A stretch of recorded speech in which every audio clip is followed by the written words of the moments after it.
বাংলাদেশের রাজনীতিতে সূচনা হলো এক নতুন দিগন্তের।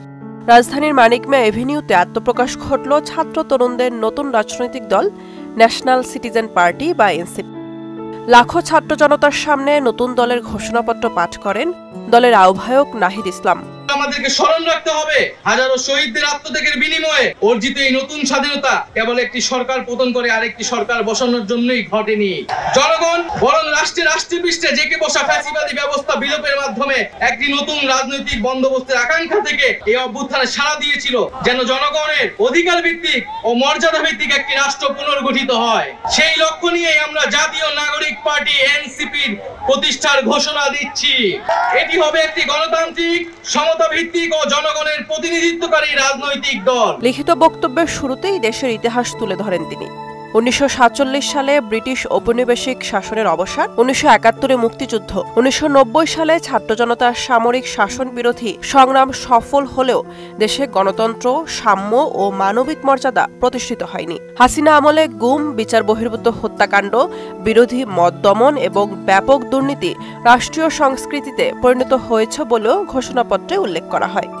বলা হয়, জুলাই 2024-এ গণ অভ্যুত্থানের মাধ্যমে জনগণ দীর্ঘ 1.5 দশক ধরে প্রতিষ্ঠিত ফ্যাসিবাদী সরকারের পতন ঘটিয়েছে। এই অভ্যুত্থানের মাধ্যমে জাতীয় নাগরিক পার্টি তাদের সেকেন্ড রিপাবলিক প্রতিষ্ঠার ঘোষণা দিয়েছে, যেখানে গণতন্ত্র, সমতা, মানবিক মর্যাদা এবং সামাজিক ন্যায় বিচার মূলনীতি হবে।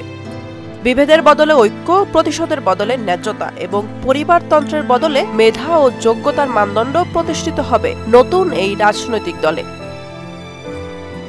দুর্নীতি ও স্বজনপ্রীতির কোনো স্থান থাকবে না এনসিপিতে, বরং তাদের রাজনীতির মূলনীতি হবে সাধারণ মানুষের গণতান্ত্রিক ও মৌলিক অধিকার রক্ষা করা।